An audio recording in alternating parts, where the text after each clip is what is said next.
Hello again, everyone, and welcome back to Reddit Aliens. I am John, and as always, thank you so much for being here. Good topic? Let's do it. What's the creepiest paranormal activity that you've ever encountered? Please remember to like, share, and subscribe. When I was a kid, we lived pretty far out of town, heading up into the mountains right next to old railroad tracks. The area was big for logging and, at one time, gold mining. I remember waking up in the middle of the night. The moon was bright and made it easy to see. For some reason, I peeked out of the blinds, and about 20 yards away, standing on the road, was a man. He was wearing an old miner's hat and was just standing completely still, staring at our house. I have no idea if he could see me, but I was frozen. After about 10 minutes, I eased away from that window and lay in bed trying not to think about it. About an hour later, still not able to sleep, I checked the window again, and he was still there. It freaked me out, so I refused to look out the window again that night. I kind of forgot about this incident until several years later. One exact same thing happened again. Another bright moon. I once again woke up in the middle of the night and felt compelled to look out the window. Same man, same hat, standing in the same spot. Just staring.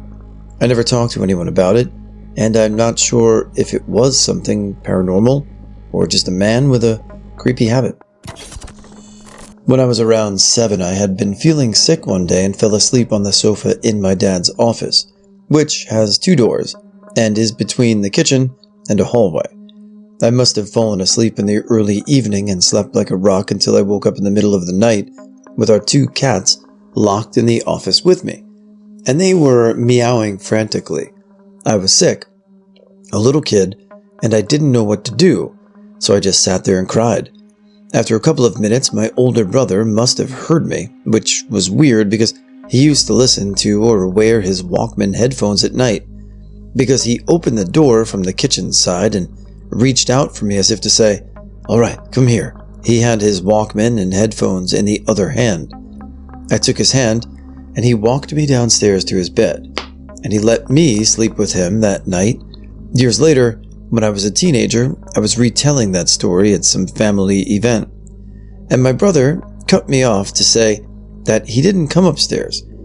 I walked down to his room. I had woken up disoriented and scared.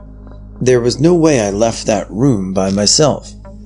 I was also skittish of my dad's basement at that time, hence needing the escort. I vividly remember just sitting there crying when he opened the door, while he has equally specific memories of me showing up next to his bed. So to this day, who or what took my hand and walked me downstairs is anyone's guess.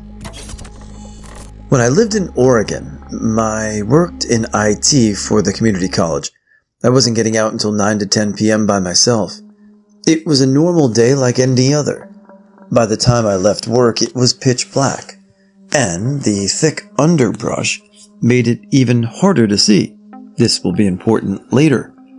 I drove through town and finally got to the highway that led from Lincoln City to Corvallis, which was a long stretch of empty highway that a 1+ hour through the forest. After about 45 minutes, I got to the hill that split into 2 lanes on both sides. As I accelerated in my tiny lawnmower of a car, I noticed something moving alongside the guardrail. Okay, I thought, it's a deer, no big deal. Just slow down and avoid the cute little bugger. I was extra careful because that thick underbrush meant each side of the road would be a deep well of blackness that could have any little critters hiding there, waiting to jump into your windshield. Well, before I could finish that thought, I saw feet.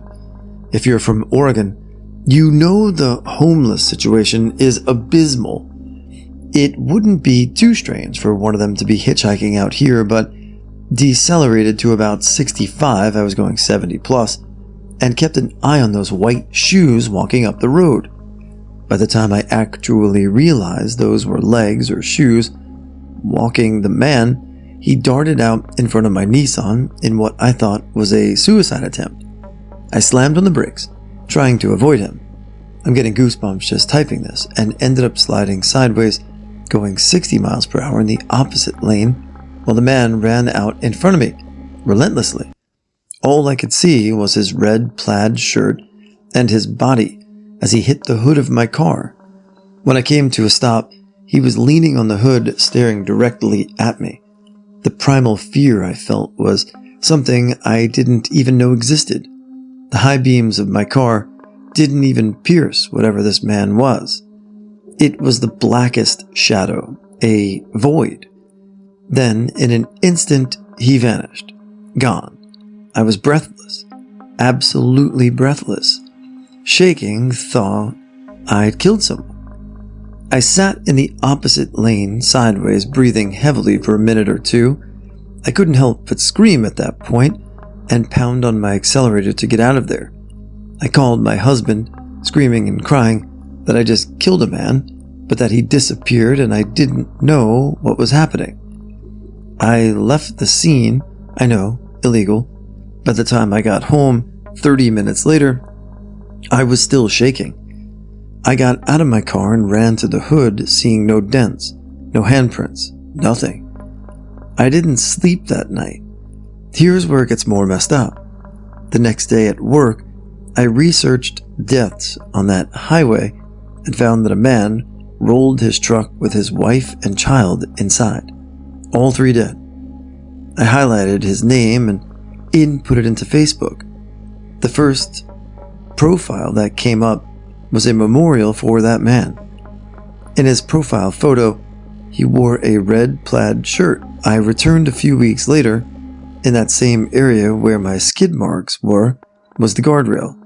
Tied to that guardrail was, and probably still is, a moldy child's toy, a rabbit. Something is deeply, deeply haunted about that highway. I'm just glad there weren't anyone in the oncoming lane. Or, if I go too slow, would be happened there along with the man, wherever he was. Ex-husband's family owns a massive farmhouse that was built in the late 1800s and has been passed down through generations. They inherited from a pair of bachelor brothers and their sister Aunt Kate. So it goes, she died in the attic, so that's why you hear pacing up there at night. She loves to take things like ex-Mills jewelry and move them around the house. The music room used to be used as a funeral parlor for that area way back in the day. They had the original furnace in the basement that looked big enough to burn bodies. One time, I came home and noticed my cat was about halfway off the ottoman, kneading with his paws like something's not there was petting him and holding the front half of him. I went over and ran my hand under him, but did not catch or touch him, and he fell down. X was woken up at one night, the lady in white standing over him, staring down at him. X is an electrician farmer who wouldn't make shit up. Aunt Kate's room that she once lived in is freezing cold all year round. There's no AC, and it gets hot and humid in that house. The door was open too, which would have woken me up from the loud squeak. X remarried and had a daughter who always seems an old man in overalls at the top of the stairs who doesn't want her to go up. She's 10 now and has seen him constantly since she was little. When I was 26, my mother bought a house. She took me on a tour, and I saw the entire house except one bedroom. She wanted me to see it, but I couldn't cross the threshold without the feeling of something attacking me. I told my mother somebody or something evil died a horrible death in that room, and I would not enter it unless it was blessed by her priest. She laughed at me. 2 weeks later, the homeowner before came over to get the mail. She and my mom sat down to chat, and my mom mentioned my misgivings almost about that room. That's where the previous owner said. That's where I shot and killed that evil man. My mom pressed for details and discovered that 20 years earlier, the woman was home alone when she suffered a home invasion. She was violently sad, and as she attempted to crawl out of the window, she shot him in the back and let him bleed to death before calling 911. He was known predator, wanted for murder in 3 states. My mom had a sage scrub and a blessing done, and then I was able to enter that room. My mom was very sick for over 2 years with stomach pain, tiredness, and more symptoms. She went to many doctors and tried many meds, but nothing ever helped against anything. A friend of my grandmother's is calling herself a medium. She speaks with a ghost called Patna. I never believed in stuff like this and still don't really, but this made me think twice about my suspicion. The medium offered to help to find out what was wrong with my mom, and we were like, okay, if she wants to do this, let her do this. We have nothing to lose. So the medium asked the ghost in a ceremony what was wrong with my mom. The ghost answered that she was poisoned. We didn't know what to do with that information, but my mom was so desperate to find a solution that she got a big blood count done. It said that she was actually poisoned with quicksilver. Turns out my mom had an old amalgam filling for her teeth, and when she got a new one with a metal of higher quality, the old one disassembled the new one. This amalgam fillings are mixed with quicksilver, so when it was disassembled, my mom got slowly poisoned with quicksilver. A few weeks after it was removed, all the symptoms stopped. So a ghost kinda helped my mom. I have no idea how my grandma's friend should get to this explanation. Maybe it was luck. Maybe I'm not open-minded enough to believe in that, but it was definitely effing spooky. I'm also pretty skeptical when it comes to mediums and the like, but if it led to a diagnosis and a treatment and a cure, then hey, great, right? When I was pregnant and alone in bed, I'd hear scratching or tapping coming from inside my walls nearly every night. I've had squirrels and mice in my walls before and know how they sound. This was different. It would start right by my head and slowly make its way up the wall to the ceiling, then turn and start down the other wall on the opposite side of my bed. Every night for like a month this would happen, but I was so exhausted I would just force myself to sleep. Then it all came to a head one night. The tapping, scratching would start as normal up the wall, but then it stopped when it got to the ceiling. Next thing I know, something has landed on the tops of my blanketed legs. It felt like a cat or something. I screamed, turned on the light, and tore out of bed. Nothing was there. I checked the entire room, under the bed, in the closet, nothing. I slept down on the couch that night. The next night, the scratching or tapping starts up again on my wall. But I had had enough at that point. I yelled loudly into my dark room, "Knock it off tonight. I want to sleep." And it stopped, just like that. Never heard another tapping or scratching sound again. The fact that it was intelligent enough to respect my wishes, though, is what scares me the most. I worked in an elderly care home doing night shifts, and a lady named Elizabeth who had Alzheimer's came down, which was scary. In itself, in her long nightie, she told me all about living in Sheffield, her parents, and her love of church music. I had to go check on everyone and do some toileting. It was not a huge home, about 12 residents. When I got to her room, she shared with another lady, I found Elizabeth in bed, passed away. To this day, I don't know if I'd sat chatting to her ghost, or she had gone back to bed and died. I spent the rest of the night sitting by the phone, frozen. I'm from Vancouver, British Columbia. My wife and I stayed at the Empress, known for being haunted, etc. Google it. Hotel in Victoria for my sister's wedding weekend. Nothing weird happened while we were there, but when we got home back to Vancouver on the Sunday night, my wife was unpacking both our suitcases to do laundry, etc. I hear from the laundry room say, "What the f-?" She comes out holding some clothes, says, "Where the hell did these come from?"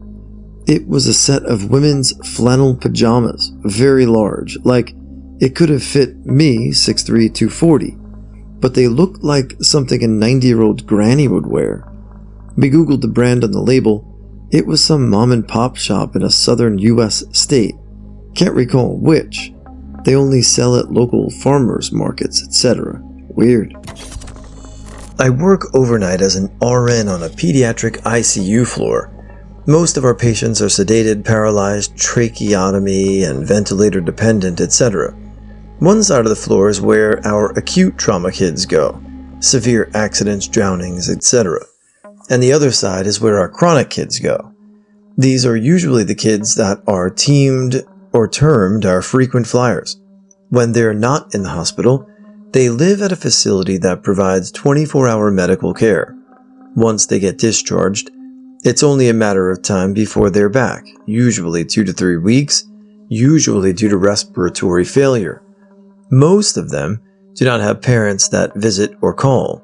They just lay there staring at the ceiling and get their medications and tube feedings. It's very depressing on that side. One of my patients was a chronic kid. She was 5 years old. Her medical history was incredibly complex. She was trach and ventilator dependent. She was delayed, but she was with it, so to speak. Every time she was readmitted to our floor, and I had her as a patient, she would smile the biggest smile when I'd walk in and start my shift. I made it a point to spend time in her room with her whenever I could, since she didn't, have parents who came. I would do silly dances or sing her songs and make her smile. Since she had a trach and was hooked to the vent, she wasn't able to make noise, so when she would cry, it was silent, and you would just see tears streaming down her face. She absolutely loved the movie Frozen. It always made her stop crying. If I walked in and the movie was finished, she would tug on the sleeve of my scrub to play it again, and I would.